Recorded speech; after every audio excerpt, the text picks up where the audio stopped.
Savunma, Allah'tan da olan şefkat ve merhamet eder. Hem bu sıkıntılı bir süreçten geçti. Bu da bizim aslında Rabbimizin bir ikazıydı. Rabbimizin bir ikazıydı. Gaflet uykusundan uyan, yeryüzü de benim kolum.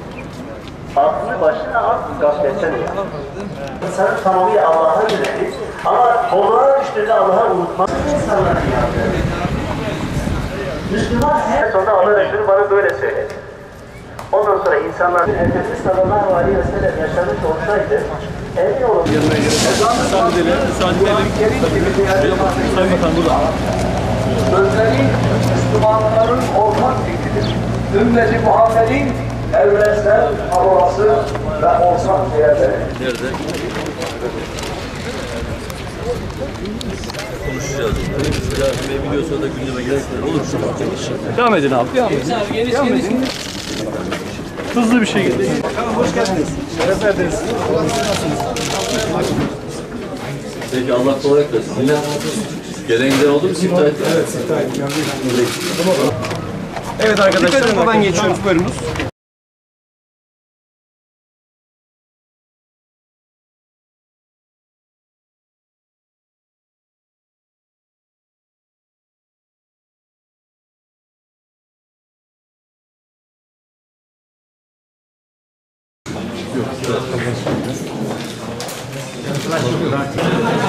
Ben şimdi böyle arkadaşlar. Söyleyeyim mi? Kameralar devam edelim. Kameralar devam edelim. Ortaya boşaltalım. Şuradan kenarlardan alalım.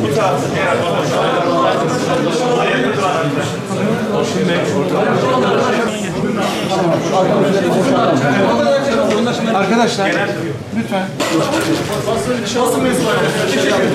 Bizler bakanlık olarak rezerv alanlarda konutlar yapıyoruz ki binlerce konutun 170 bin civarında konutun inşaatı başladı.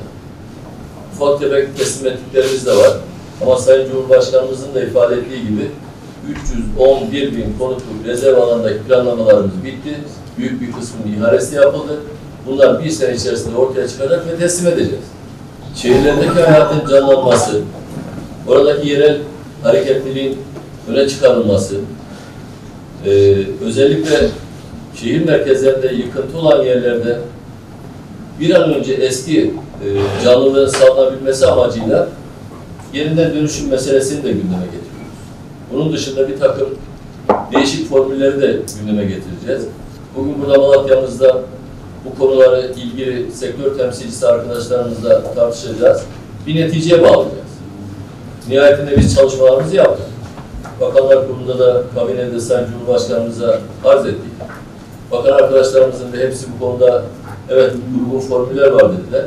Şimdi biz yerelde de Malatya'mızda, Hatay'ımızda, Adıyaman'ımızda, Kahramanmaraş'ta bu düşündüğümüz formülleri ifade edeceğiz ve karşımıza çıkabilecek sorunları da burada tespit edip cevaplarını hazırlayacağız.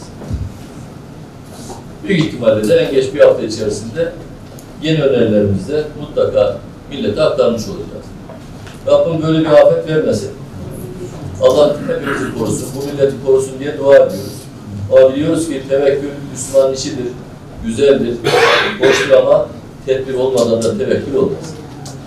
Bundan sonrasıyla ilgili de tedbir anlamında gerekirse yeni yönetmelikler de yapacağız, yeni yasalar da getireceğiz, biraz daha sert davranmaya devam edeceğiz.